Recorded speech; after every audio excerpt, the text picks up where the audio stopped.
The sun was beginning its slow descent over the horizon, painting the sky in shades of orange and pink.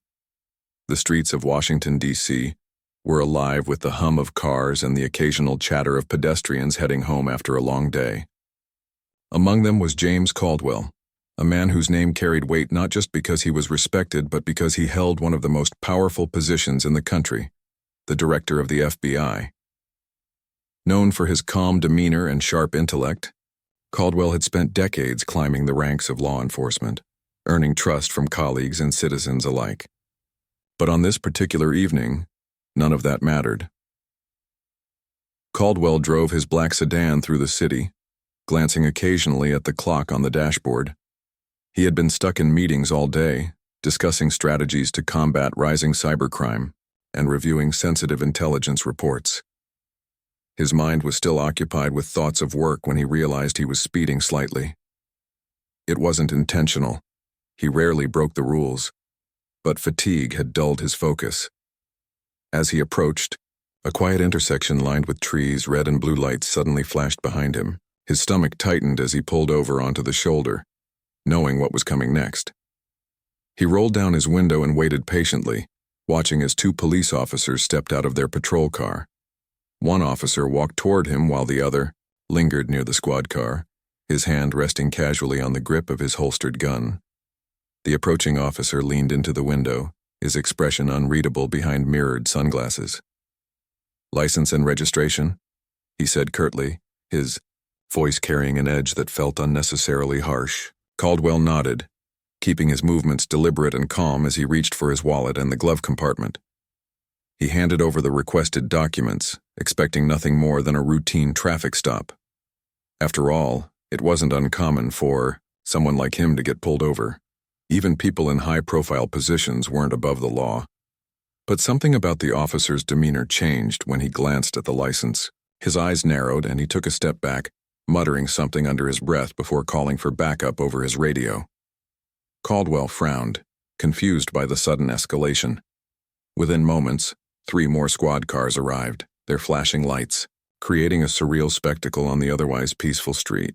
Neighbors began peeking out of their windows, curious about the commotion.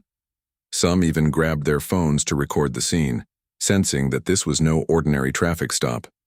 The atmosphere grew tense as additional officers surrounded Caldwell's vehicle, their hands hovering close to their weapons. One of the officers demanded that Caldwell step out of the car, his tone laced with suspicion. "Sir, we need you to exit the vehicle immediately," he ordered, his voice louder now. Caldwell complied, raising his hand slightly to show he posed no threat. "I'm the FBI director," he explained calmly, hoping the clarification would diffuse the situation.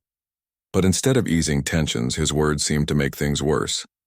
Another officer chimed in, accusing him of reckless driving and implying there might be more to the story than met the eye. Their questions became increasingly aggressive, probing into his whereabouts earlier that evening and suggesting he could be involved in suspicious activities. Caldwell couldn't believe what was happening. It felt surreal, almost like a bad dream. As the minutes ticked by, the situation spiraled further out of control. One of the officers drew his weapon, pointing it directly at Caldwell. "Stay where you are," he shouted, his voice cutting through the night air. Pedestrians who had gathered nearby gasped, unsure whether to intervene or stay silent. Caldwell stood frozen, his heart pounding in his chest. He knew better than to argue or resist.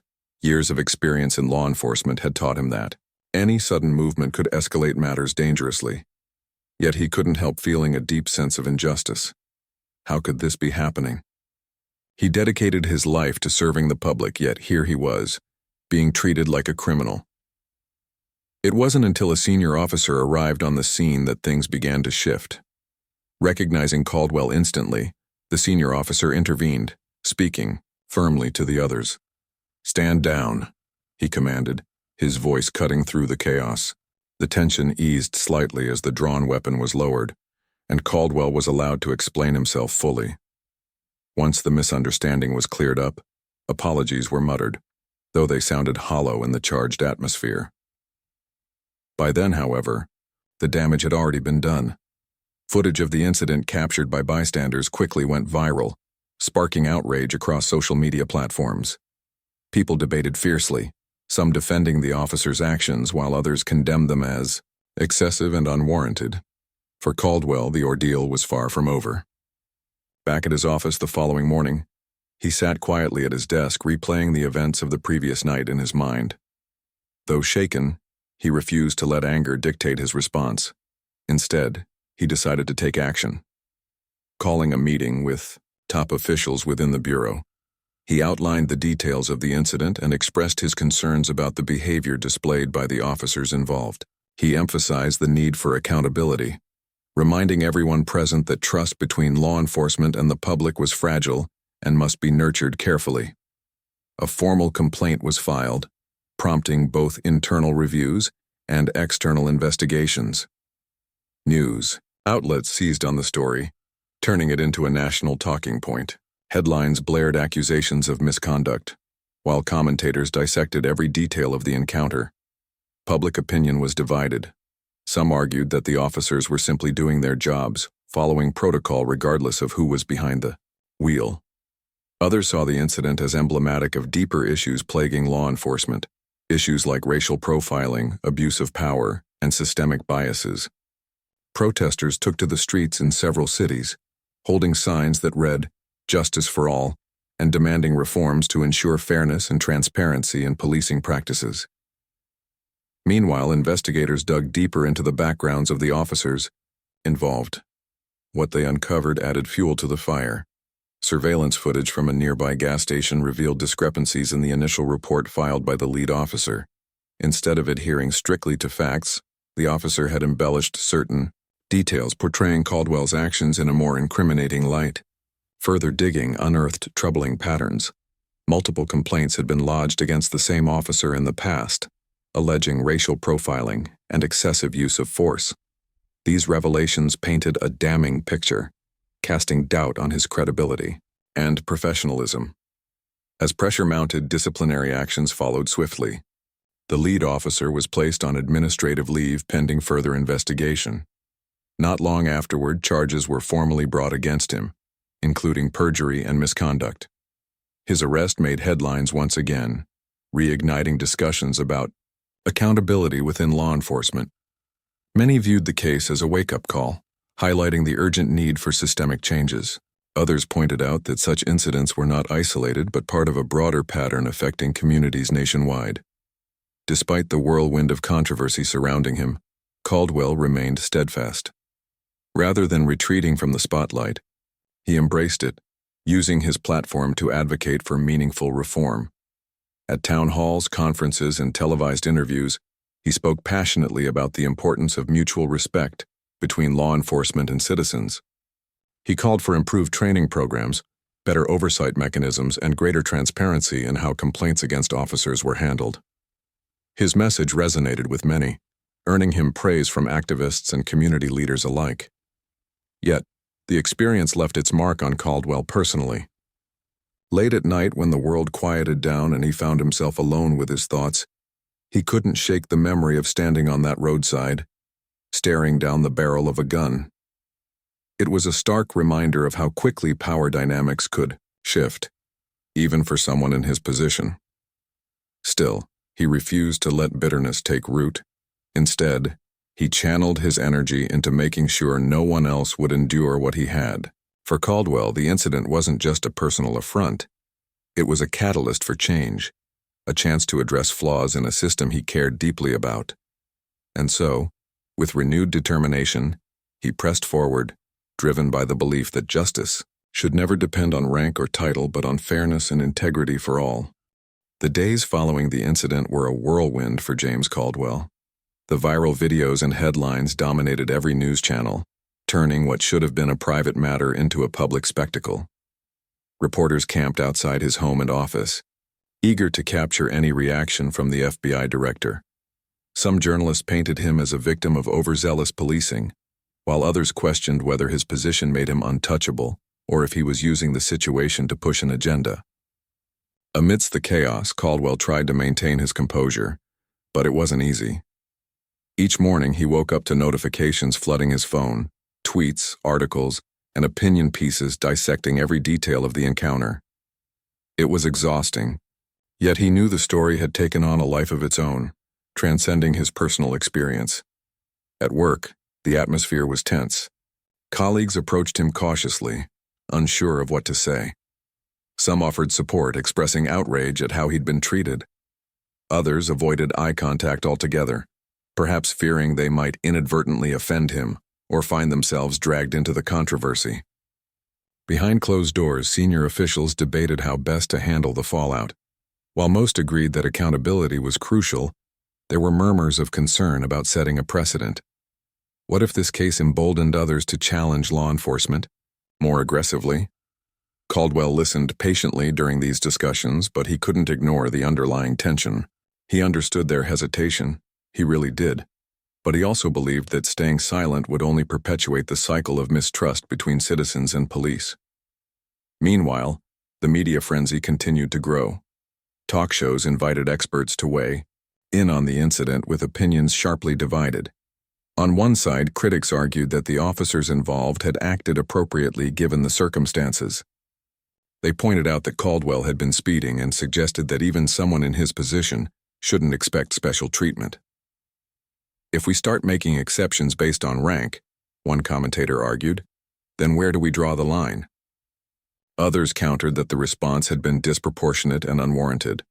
Footage of the traffic stop showed Caldwell remaining calm and cooperative throughout, raising questions about why things had escalated so dramatically.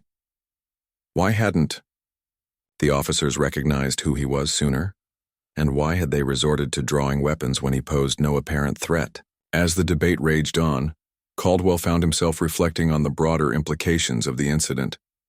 He thought about the countless individuals who didn't have the privilege of his title or resources, people who faced similar situations daily without the luxury of having their stories broadcast across national television. For many marginalized communities, interactions with law enforcement often ended far worse than his had. He remembered reading reports of unarmed drivers being pulled over for minor infractions, only to lose their lives in moments of panic or misunderstanding. These thoughts weighed heavily on him, reinforcing his resolve to turn this painful experience into something meaningful. Back in the community where the incident occurred, reactions varied widely. Some residents sympathized with Caldwell, viewing him as a symbol of authority unfairly targeted. Others saw the event as proof of systemic issues within local law enforcement. At a neighborhood meeting held shortly after the incident, tempers flared as people voiced their frustrations. One woman stood up, tears streaming down her face, recounting how her teenage son had once been stopped under similar circumstances. "They didn't care who he was," she said, her voice trembling. "All they saw was a black kid in a car, and that was enough." Her words struck a chord, prompting nods of agreement from several attendees. Others, however, defended the officers, insisting they were simply doing their jobs. The divide was palpable, underscoring just how deeply entrenched these issues were. While public discourse swirled around him, investigators worked tirelessly to uncover the truth. Surveillance footage from nearby businesses provided critical evidence revealing inconsistencies in the initial report filed by the lead officer. According to the document, Caldwell had allegedly ignored commands and acted erratically, prompting the decision to call for backup. But the video told a different story.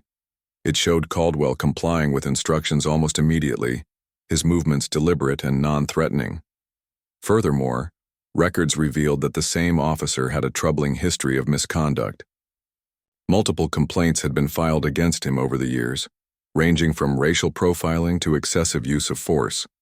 Yet none of these allegations had resulted in significant consequences, allowing problematic behavior to persist unchecked.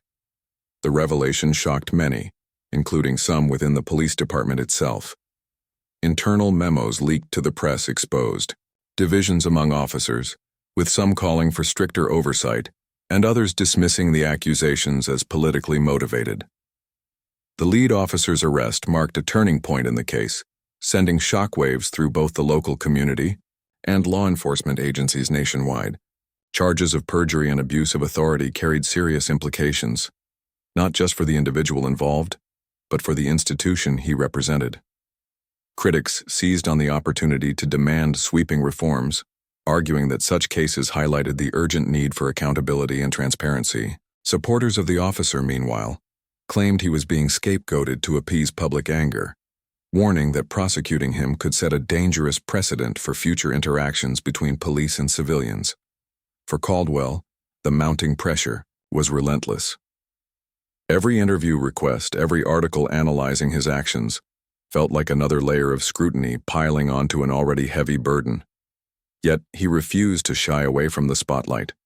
Instead, he leaned into it, using his platform to amplify voices that often went unheard. In interviews, he spoke candidly about his experience, acknowledging his privilege while emphasizing the importance of addressing systemic inequities. "What happened to me is unacceptable," he said during one televised appearance. "But I'm fortunate. I have the means to fight back. Many others aren't so lucky." His words resonated with audiences, earning him praise from activists and community leaders who appreciated his willingness to speak out. Despite the accolades, Caldwell remained acutely aware of the challenges ahead. Reforming a system as vast and complex as law enforcement wouldn't happen overnight. It required sustained effort, collaboration, and a willingness to confront uncomfortable truths. To that end, he began reaching out to advocacy groups, inviting them to participate in discussions about potential solutions. Together, they explored ideas ranging from mandatory body cameras for all officers to implementing stricter penalties for misconduct. Caldwell also pushed for increased funding for community policing initiatives, believing that building trust between officers and residents was key to preventing similar incidents in the future. At the same time, Caldwell grappled with the emotional toll of the ordeal. Though he rarely let it show in public privately, he struggled with feelings of frustration and helplessness. Late at night, when the noise of the day faded away, he replayed the events of that evening in his mind, wondering if there was anything he could have done differently. Had he spoken too softly? Moved too quickly? Should he have identified himself sooner? These questions haunted him, gnawing at his confidence despite knowing he'd done nothing wrong. Still, he reminded himself that dwelling on what-ifs wouldn't change the past. What mattered now was ensuring that others wouldn't suffer the same fate. As weeks turned into months, the case became a rallying cry for reform advocates across the country. Protests erupted in major cities, with demonstrators chanting slogans like "Accountability Now" and holding signs bearing Caldwell's name alongside those of other victims of police misconduct. Social media campaigns gained traction, urging lawmakers to pass legislation aimed at increasing transparency and accountability within law enforcement. Even politicians, typically cautious about wading into contentious debates, joined the conversation, proposing bills designed to address long-standing grievances. For Caldwell, seeing his experience galvanize such widespread action was bittersweet. On one hand, he was heartened by the progress being made. On the other, he couldn't shake the feeling that it shouldn't have taken something like this to spark change. Through it all, Caldwell remained steadfast in his commitment to justice. Whether speaking at town halls, testifying before Congress, or meeting with community leaders, he never lost sight of his ultimate goal: creating a world where everyone, regardless of rank or background, was treated with dignity and respect. He knew the road ahead would be long and fraught with obstacles, but he also believed that real change was possible if people were willing to listen, learn, and act. And so, with renewed determination, he pressed forward, driven by the hope that one day, stories like his would no longer make headlines because they'd become a thing of the past. The momentum generated by the incident showed no signs of slowing down. As the weeks passed, the case against the lead officer grew stronger, bolstered by mounting evidence and public outcry.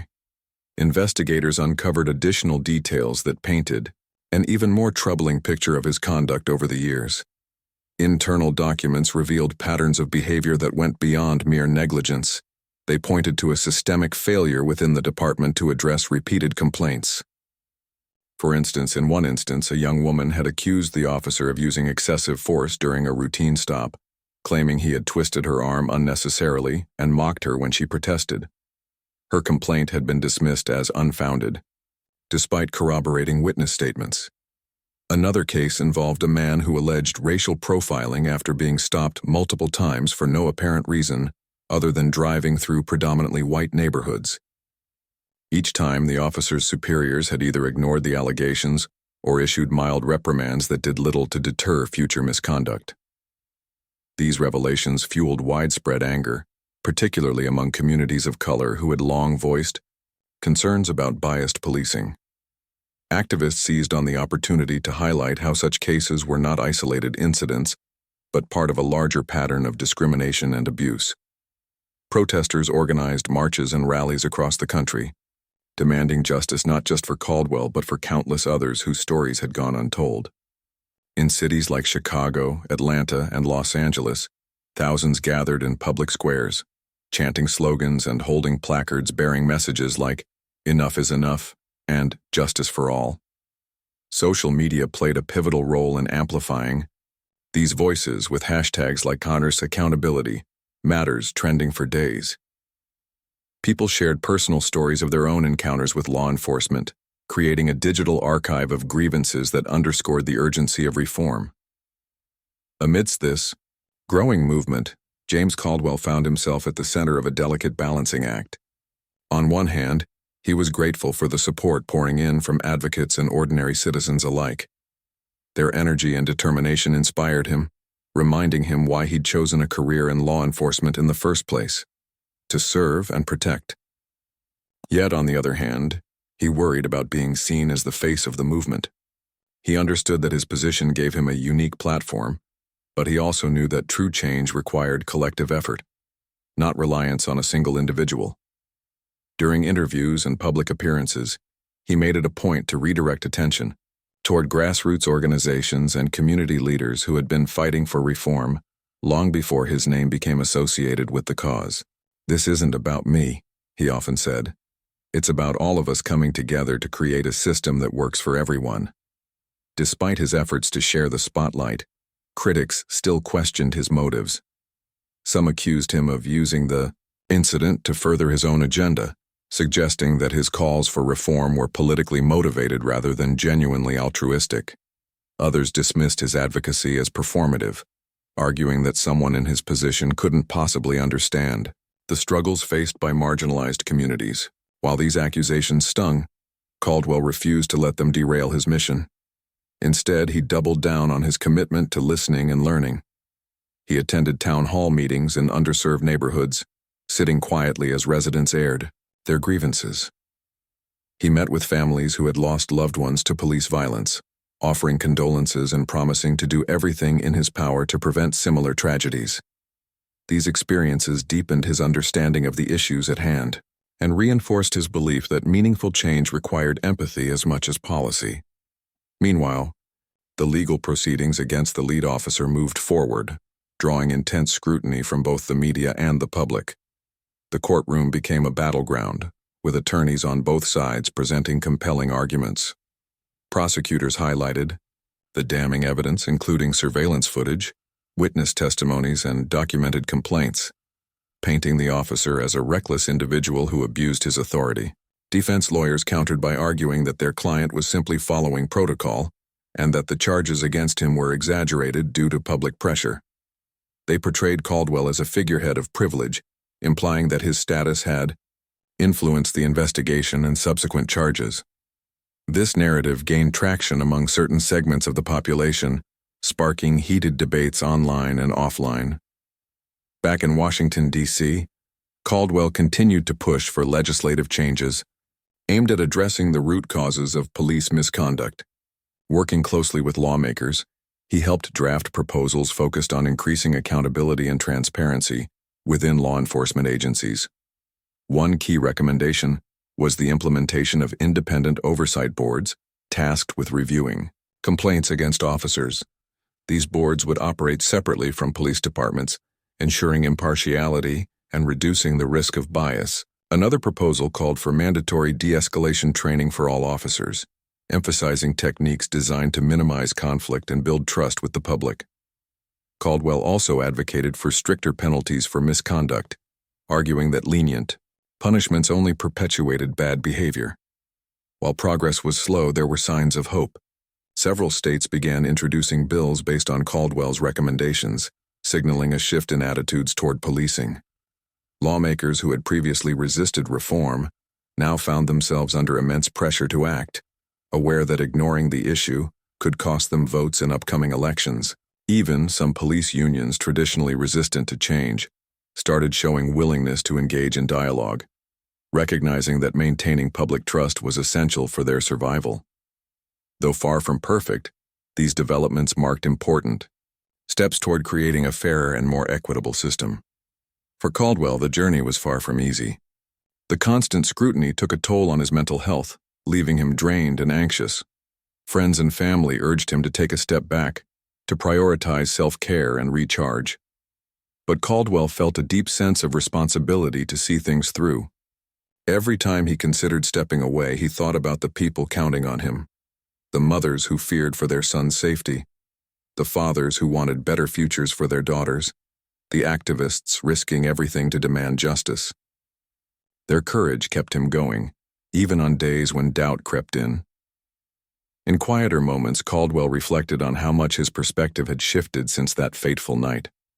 Before the incident, he had viewed policing primarily through the lens of crime prevention and national security. Now, he saw it as something far more complex, a reflection of societal values, biases, and aspirations. He realized that building trust between law enforcement and communities wasn't just about enforcing laws. It was about fostering relationships, bridging divides, and working collaboratively toward common goals. This newfound understanding shaped every decision he made moving forward, guiding him as he navigated the challenges ahead. As the trial entered its final stages, anticipation reached fever pitch. Analysts speculated about the verdict, weighing the strengths and weaknesses of each side's case. Would the officer be convicted, setting a powerful precedent for accountability? Or would he walk free, reinforcing fears that justice remained elusive for victims of police misconduct? Regardless of the outcome, Caldwell knew the fight wouldn't end here. Whether celebrating victory or grappling with disappointment, he remained committed to pushing for lasting change. After all, the stakes were too high to give up now. And so, as the nation waited anxiously for the court's decision, Caldwell prepared himself for whatever lay ahead. He continued speaking out, meeting with stakeholders and advocating for reforms that prioritized fairness and integrity. His journey had been fraught with challenges, but it had also taught him invaluable lessons about resilience, humility, and the power of collective action. No matter what happened next, one thing was clear. He would keep fighting, driven by the belief that justice should never depend on rank or title but on fairness and dignity for all. The courtroom buzzed with anticipation as the judge prepared to deliver the verdict. Reporters lined the benches, notebooks and recording devices at the ready, while members of the public filled every available seat. Some had come to support James Caldwell, holding signs outside the courthouse that read "Justice for All" and "Accountability Matters."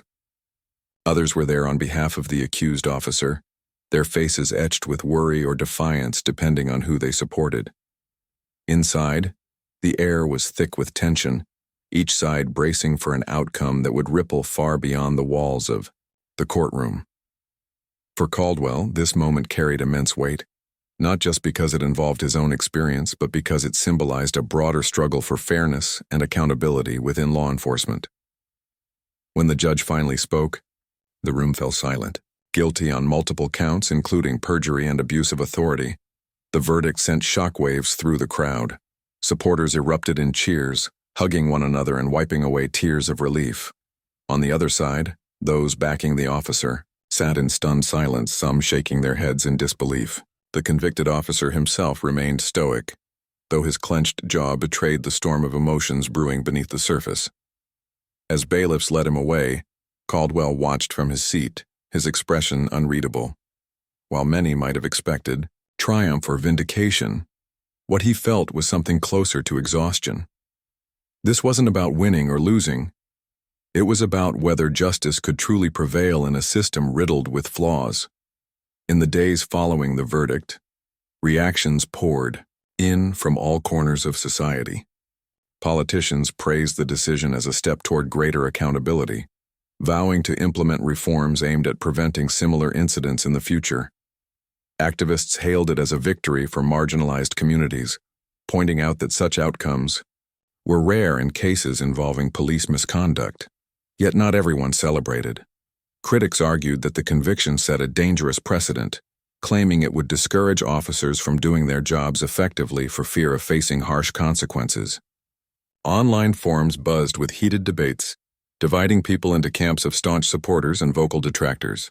For Caldwell, the polarized response underscored just how deeply entrenched these issues were, and how much work still lay ahead. Despite the whirlwind surrounding him, Caldwell remained focused on the bigger picture. He understood that one guilty verdict wouldn't dismantle systemic problems overnight. Change required sustained effort, collaboration, and a willingness to challenge entrenched norms. To that end, he intensified his advocacy efforts, traveling across the country to speak at conferences, town halls, and community meetings. At each stop, he emphasized the importance of mutual respect between law enforcement and citizens. He shared stories from his own journey, acknowledging his privilege while urging others to listen to voices often excluded from the conversation. His message resonated with many, earning him praise from activists and ordinary citizens alike. One of the most impactful moments came during a visit to a small town in Ohio, where Caldwell met with a group of high school students participating in a youth leadership program. Many of them came from backgrounds marked by hardship, poverty, discrimination, and encounters with law enforcement that left lasting scars. When Caldwell entered the room, they eyed him warily, unsure of what to expect. But as he began speaking, sharing his experiences and answering their questions honestly, the atmosphere shifted. By the end of the session, several students approached him to express gratitude, saying they'd never imagined someone in his position would take the time to hear them out. These interactions reminded Caldwell why he'd chosen this path. They weren't just shaping policies, they were changing lives. Back in Washington, D.C., Caldwell worked tirelessly to translate grassroots momentum into tangible action. Collaborating with lawmakers, he helped draft legislation designed to increase transparency and accountability within policing agencies. One proposal called for the creation of national databases tracking complaints against officers, ensuring that problematic behavior couldn't be swept under the rug when individuals transferred between departments. Another initiative focused on improving training programs, emphasizing cultural competency and de-escalation techniques.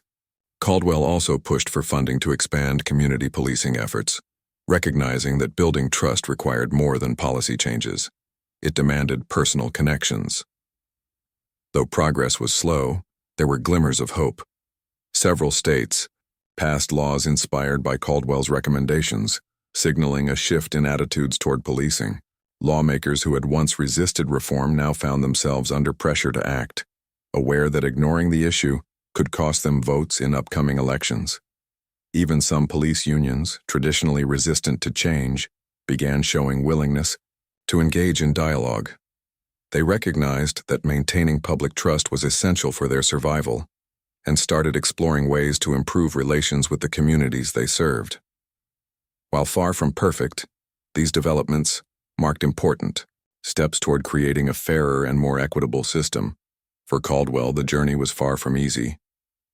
The constant scrutiny took a toll on his mental health, leaving him drained and anxious. Friends and family urged him to take a step back, to prioritize self-care and recharge. But Caldwell felt a deep sense of responsibility to see things through. Every time he considered stepping away, he thought about the people counting on him, the mothers who feared for their sons' safety, the fathers who wanted better futures for their daughters, the activists risking everything to demand justice.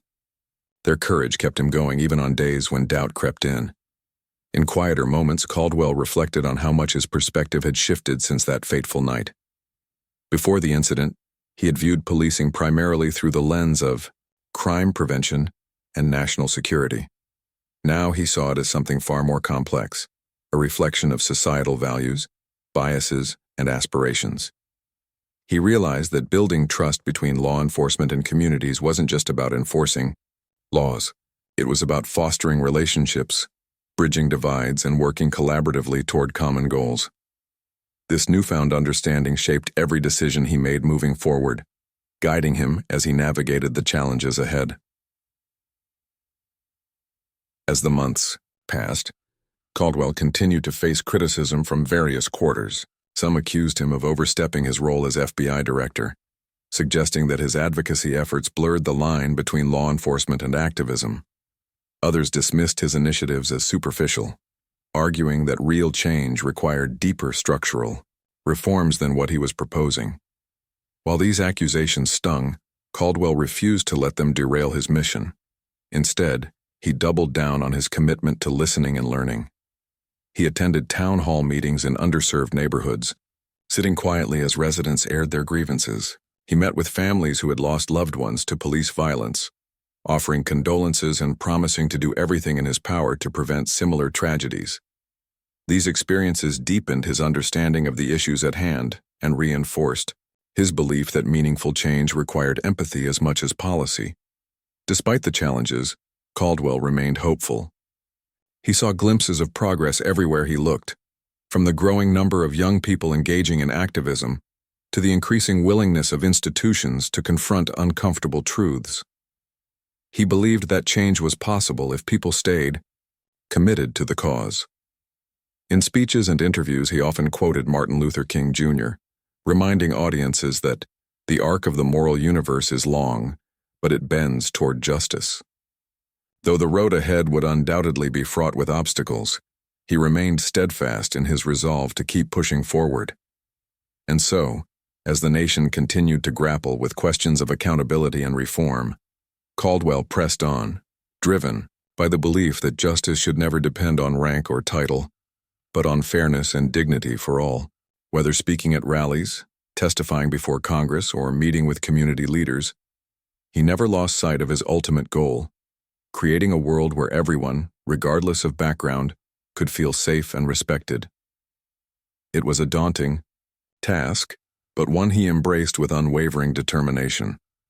For Caldwell, the fight wasn't just about fixing a broken system, it was about building a better future for generations to come. As the months turned into years, James Caldwell's advocacy began to take on a life of its own. What had started as a personal response to an unjust encounter evolved into a nationwide movement for accountability and reform within law enforcement. The case that once centered on him became a symbol of hope for countless individuals who had long felt powerless against systemic inequities. Activists across the country adopted his story as a rallying cry, using it to highlight the urgent need for change.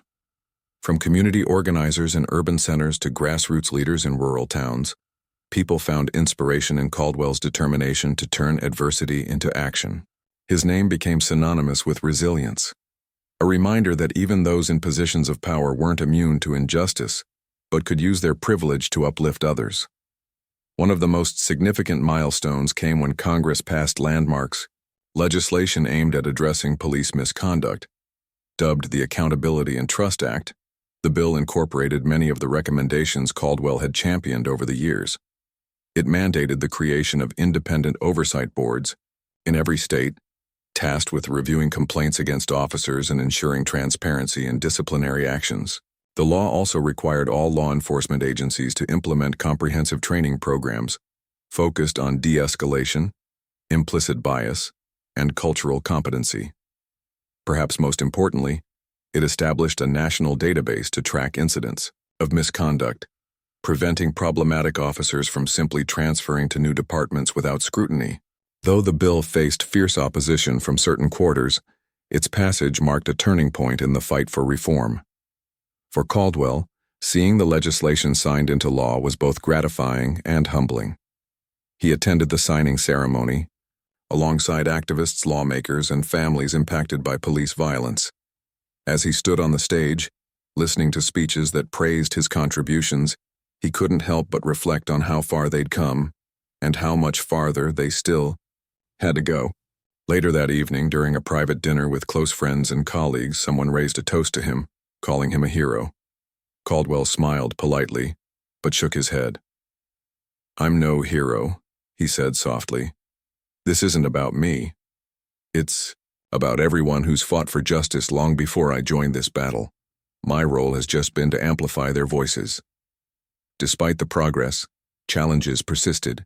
In some regions, resistance to reform remained entrenched, with local governments dragging their feet on implementing the new requirements. Police unions continued to push back, arguing that increased oversight would hinder officers' ability to do their jobs effectively. Critics also pointed out that while federal laws set standards, enforcement varied widely depending on jurisdiction. For every success story, there were setbacks, cases where reform stalled or failed altogether, leaving communities frustrated and disillusioned. Caldwell knew these hurdles were inevitable, but they only strengthened his resolve to keep pushing forward. In the midst of this ongoing struggle, Caldwell made a conscious effort to remain connected to the people most affected by policing issues. He traveled extensively, visiting cities and towns where tensions between law enforcement and residents ran high. During one trip to Chicago, he met with a group of mothers whose sons had been killed during encounters with police. Their pain was raw and unrelenting, each story more heartbreaking than the last. One woman, clutching a framed photo of her teenage son, tearfully recounted how she'd begged authorities for answers only to be met with silence. Another described the financial toll of pursuing justice through legal channels, draining her savings in the process. Listening to them, Caldwell felt a deep sense of responsibility, not just to honor their losses, but to ensure that no other parent would have to endure such heartbreak. These experiences reinforced his belief that meaningful change required more than policy. It demanded empathy and understanding. To that end, Caldwell launched a series of community dialogues designed to bring together police officers and residents in open, honest conversations. Facilitated by trained mediators, these sessions encouraged participants to share their perspectives, fears, and aspirations. At first, tensions often ran high, with mistrust and resentment bubbling to the surface. But over time, genuine connections began to form. Officers heard firsthand accounts of how their actions, or those of their colleagues, had traumatized families and fractured trust. Residents, meanwhile, gained insight into the pressures and dangers officers faced daily. These exchanges didn't solve every problem, but they planted seeds of mutual respect and cooperation.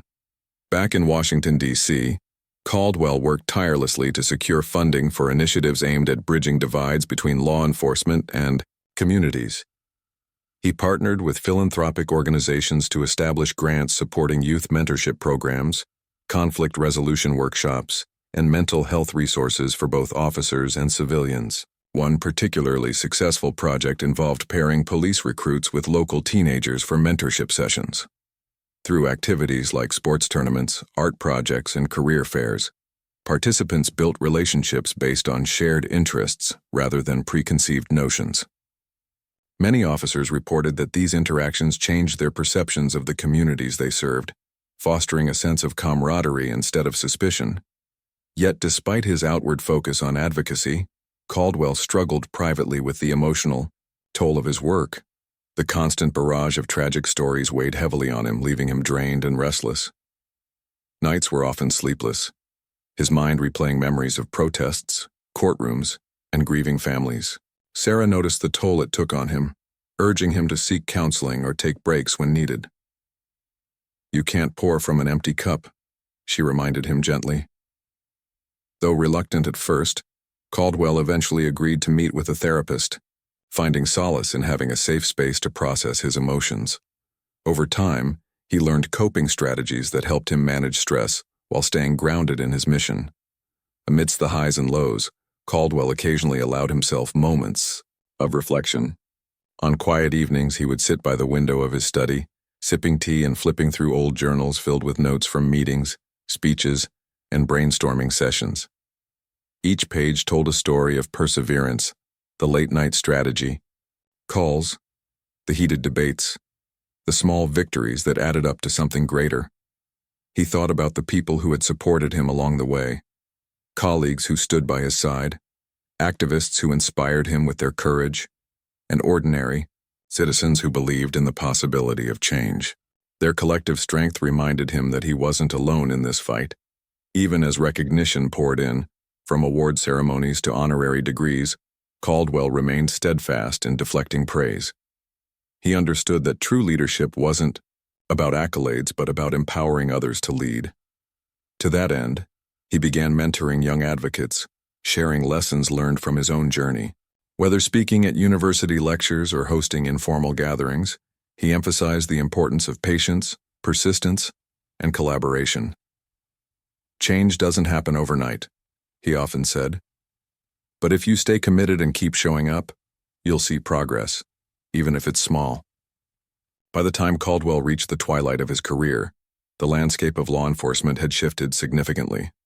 While systemic issues still lingered, the conversation around accountability and reform had become mainstream. News outlets regularly featured stories highlighting successful partnerships between police departments and communities. Social media campaigns celebrating positive interactions between officers and residents gained traction, offering glimpses of what a reimagined system could look like. Even skeptics admitted that attitudes were changing, albeit slowly. For Caldwell, these signs of progress were enough to sustain him through the toughest days. As he prepared to step down from his position as FBI director, Caldwell reflected on the legacy he hoped to leave behind. It wasn't about titles or achievements, but about creating a foundation upon which future generations could build.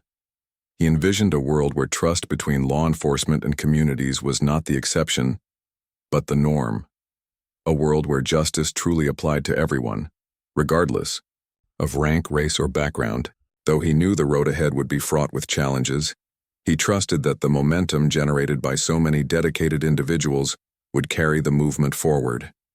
And so, with gratitude and hope, James Caldwell embraced the next chapter of his life, confident that the fight for fairness and dignity would endure long after he was gone.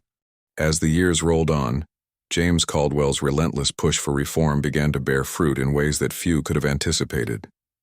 The seeds he had planted, through legislation, advocacy, and grassroots engagement, started sprouting into tangible changes across the country. Police departments in major cities adopted stricter accountability measures, including independent oversight boards and mandatory body cameras. Training programs evolved to emphasize de-escalation techniques and cultural sensitivity, aiming to reduce misunderstandings during interactions with the public. In smaller towns, community policing initiatives flourished, fostering relationships between officers and residents through neighborhood patrols, youth mentorship programs, and open dialogues.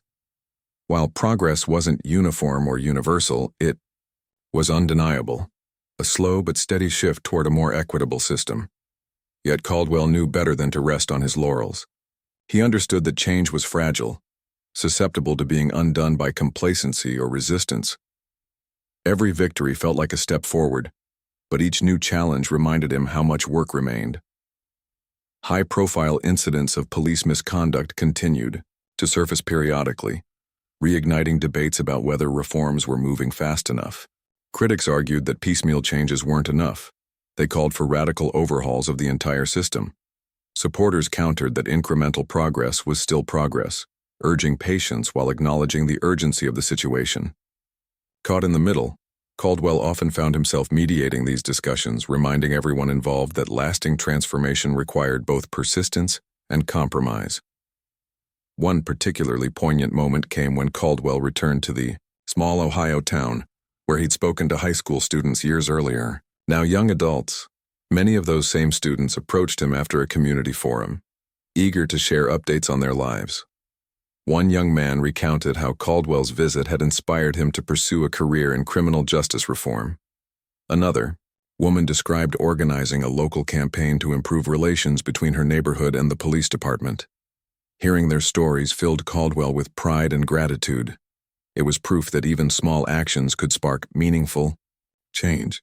As he shook hands and posed for photos, he realized that this was what kept him going, the knowledge that his efforts, however imperfect, were making a difference. Back in Washington, D.C., Caldwell faced increasing pressure from within his own ranks. Some colleagues questioned whether his advocacy role conflicted with his responsibilities as FBI director, arguing that he risked politicizing the bureau. Others admired his courage but worried about the toll it was taking on him personally. Friends and family noticed the weariness etched into his face, the late nights spent poring over reports and strategizing next steps. His wife, Sarah, urged him to take breaks, reminding him that burnout wouldn't help anyone. Though grateful for her concern, Caldwell couldn't bring himself to slow down. Each time he considered stepping back, he thought of the countless individuals counting on him, the families seeking justice, the activists demanding reform, the officers hoping for a better system. Their voices echoed in his mind, pushing him to keep fighting. Despite the challenges, Caldwell found solace in unexpected places. During a rare weekend getaway to the countryside, he stumbled upon an old bookstore tucked away in a quiet corner of town. Browsing the shelves, he discovered a memoir written by a former police officer who had dedicated his life to advocating for reform after witnessing systemic corruption firsthand. The book resonated deeply with Caldwell, offering both validation and perspective. It reminded him that he wasn't alone in this fight, that others had walked similar paths before him, facing doubt and adversity, yet refusing to give up. By the time he finished reading, he felt reinvigorated, ready to tackle whatever lay ahead. In the final months of his tenure as FBI director, Caldwell focused on cementing the legacy of reform he had worked so tirelessly to build. He collaborated with lawmakers to introduce bipartisan legislation aimed at addressing lingering gaps in accountability and transparency. He partnered with tech companies to develop tools that would make it easier for citizens to report misconduct while ensuring privacy protections. And he launched a nationwide initiative to recruit diverse candidates into law enforcement, believing that representation mattered as much as policy. These efforts earned him praise from advocates and skeptics alike, solidifying his reputation as a leader unafraid to challenge the status quo. When Caldwell finally announced his retirement, the news sent shockwaves through the nation. For decades, he had been a towering figure in law enforcement, respected for his integrity and vision. Yet as he prepared to step aside, he made it clear that his departure didn't mean the end of the fight. "This isn't about me," he said during his farewell address. "It's about all of us continuing to push for a fairer, more just society. My role has simply been to light the way. I trust you'll carry the torch." The audience erupted in applause, many rising to their feet in tribute. Among them were activists, lawmakers, and ordinary citizens whose lives he had touched, united in their determination to honor his legacy. Retirement brought a mix of relief and uncertainty for Caldwell. On one hand, he cherished the opportunity to spend more time with Sarah, traveling, gardening, and enjoying the simple pleasures of life. On the other hand, he struggled to adjust to a quieter existence after years of constant activity. At times, he missed the adrenaline rush of tackling complex problems and rallying people around a shared cause. But whenever these feelings crept in, he reminded himself that his work wasn't truly done. Though no longer in the spotlight, he continued mentoring young leaders, consulting on policy initiatives and speaking at events when invited. His voice remained a guiding force even if it was softer now. Looking back on his journey, Caldwell reflected on the lessons he had learned along the way. He realized that true leadership wasn't about wielding power or achieving perfection. It was about humility, empathy, and resilience. It was about listening to those most affected by injustice and amplifying their voices rather than overshadowing them. It was about recognizing that change didn't happen overnight, but trusting that every small effort contributed to something greater.